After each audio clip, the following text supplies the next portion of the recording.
মাঝে মাঝে কি এমন মনে হয় যে জীবনটা বড্ড বেশি ভারী আর ক্লান্তিকর হয়ে পড়েছে?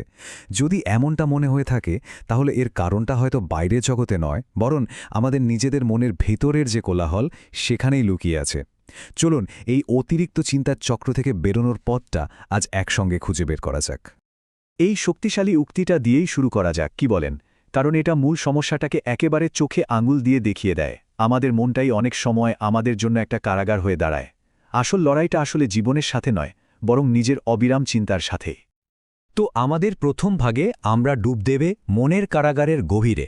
মানে আমরা বোঝার চেষ্টা করব যে কিভাবে একজন মানুষ নিজের চিন্তার জালেই ফেসে যায়, আর সেই ভেতরের কোলাহলটা ঠিক কেমন শোনায়।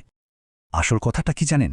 ক্লান্তিটা জীবনের পরিস্থিতির জন্য ততটা আসে না, যতটা আসে মনের ভেতরের এই অনবরত বকবকানির জন্য। মন যখন একবারও শান্ত হতে চায় না, তখন সবকিছুই অনেক কঠিন মনে হতে শুরু করে। একটা অতি সক্রিয় মন ঠিক এভাবেই কাজ করতে থাকে।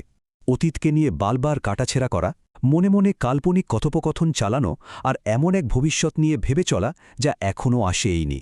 এই চক্রটা আমাদের বর্তমান থেকে অনেক দূরে সরিয়ে নিয়ে যায় আর ভেতর থেকে সমস্ত শক্তি শুষে নেয়। একটু ভাবার বিষয়, তাই না? শেষ কবে আমরা সত্যিকারের অর্থে এখানে, মানে এই মুহূর্তে উপস্থিত ছিলাম? শুধু শারীরিকভাবে নিঃশ্বাস নেয়া নয়, মানসিকভাবেও।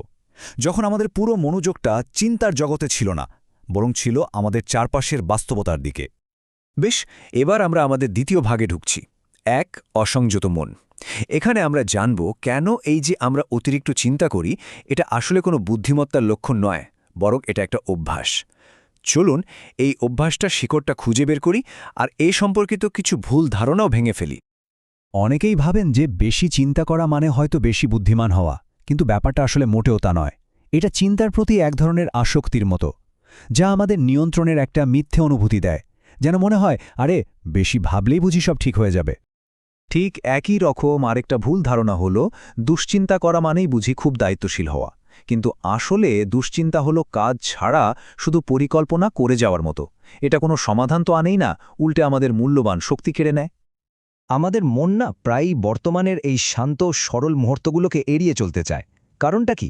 কারণ অতীতে থাকে অনুশোচনার নাটক আর ভবিষ্যতে থাকে উদ্বেগের উত্তেজনা। আর এই নাটকীয়তায় মনকে ব্যস্ত রাখে, তাকে শান্ত হতে দেয় না। এই রূপকটা কিন্তু অসাধারণ। এটা খুব ভালোভাবে বুঝিয়ে দেয় যে একটা অসংযত মন কতটা বিপজ্জনক হতে পারে। কোনো ট্রেনিং ছাড়া এটা শুধু নিজেকেই আঘাত করতে থাকে, নিজেরই ক্ষতি করতে থাকে। আর এই ধারণাটা হলো মুক্তির চাবিকাঠি। আমরা কিন্তু আমাদের চিন্তা নই। চিন্তা হলো আকাশের মেঘের মতো, যা আসে আবার চলেও যায়। আর আমরা হলাম সেই আকাশ, স্থির, অপরিবর্তিত, যে শুধু মেঘেদের এই আসা যাওয়াটা দেখে। নিজের চিন্তা থেকে এই দূরত্বটা তৈরি করতে পারাই আসল মুক্তি। তো এতক্ষণ আমরা সমস্যাটা বুঝলাম। এবার চলুন তৃতীয় ভাগে আমরা সমাধানের দিকে এগোই, বাস্তবতায় ফেরা। চলুন চিন্তার এই কারাগার থেকে বেরিয়ে আসার কিছু বাস্তব আর কার্যকরী পথ জেনে নেওয়া যাক। আর সবচেয়ে গুরুত্বপূর্ণ সমাধানটা হল মন থেকে মনোযোগটা সরিয়ে শরীরের দিকে নিয়ে আসা।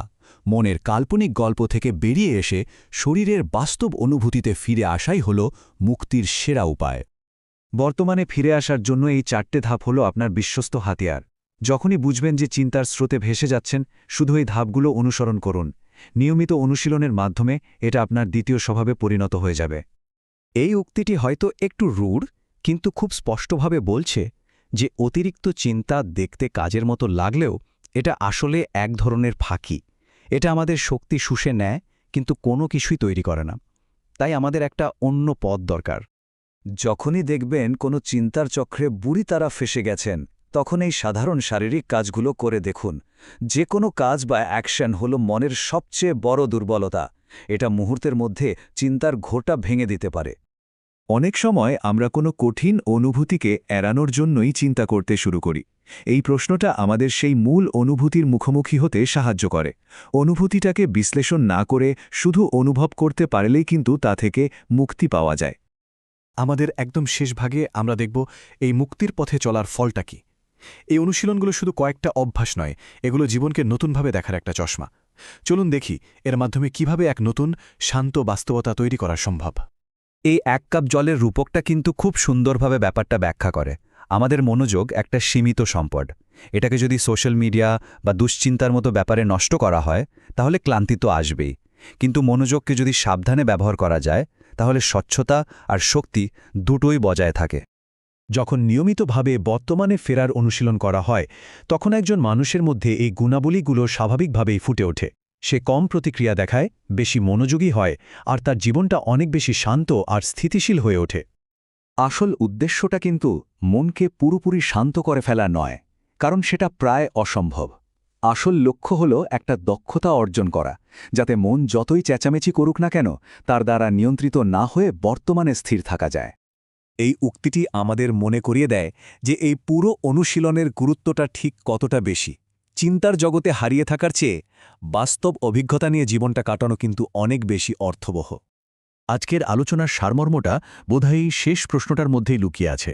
আমাদের মন যে হাজারো গল্প শোনায় সেগুলো সত্যি মনে হওয়াটা খুবই স্বাভাবিক, কিন্তু নিজেকে জিজ্ঞেস করার মতো প্রশ্নটা হলো, সেই গল্পগুলো কি আমাদের মুক্তি দিচ্ছে নাকি আরও শক্ত করে বেঁধে ফেলছে?